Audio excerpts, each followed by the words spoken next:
I'm calling this the whiplash election, and here's why. Every head-snapping headline, it's hard to keep up with them all. Day after day, hour after hour, nobody's got the bandwidth to cover everything in this crazy campaign. And it's gone beyond a campaign. It seems like it's now the sort of beating heart of the American culture. Everybody, everywhere is debating Clinton, Trump, Comey, all that stuff in every cubicle, in every coffee shop, and certainly across social media, which increasingly is becoming a kind of a toxic stew of polarization. So I made a list of just all of the insane stuff that's been happening. The media go crazy over each development and sometimes act breathlessly like, well, this is it. You know, there's no way that fill in the blank can survive this.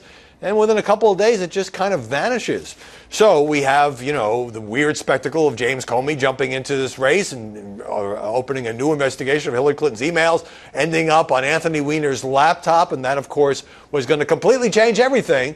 Except so far, according to the polls, it hasn't. So boom, Comey gets into this. Boom, the New York Times reports that Donald Trump avoided hundreds of millions of dollars in income taxes by using a dubious loophole that his own advisors, his own legal advisors and tax advisors said the IRS might not buy. Boom, the Clinton campaign got questions in advance for a CNN town hall from a CNN contributor who also is a top Democratic Party official. Boom, the Washington Post reports that Donald Trump has sought credit for lots and lots of charitable donations that he didn't make or that other people made.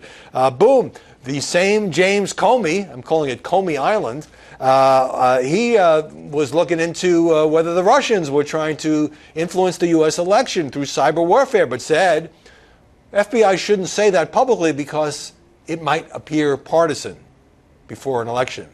I know what some Democrats would think about that. And it goes on and on and on. The hacked emails about the Clinton Foundation, the Democratic Attorney General of New York shutting down fundraising for the Trump Foundation. It's really hard to follow it all, and I do this for a living.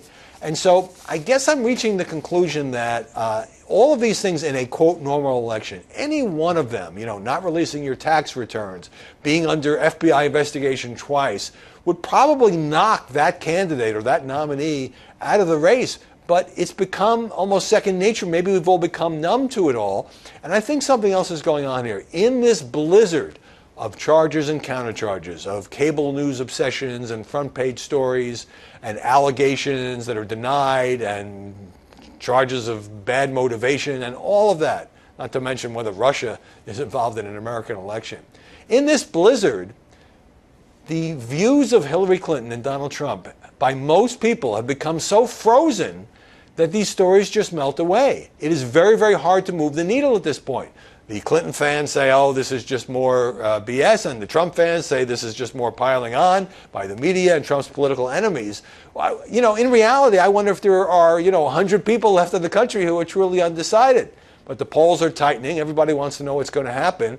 And so it's our job as journalists to keep up with this stuff. But sometimes, man, it is really hard.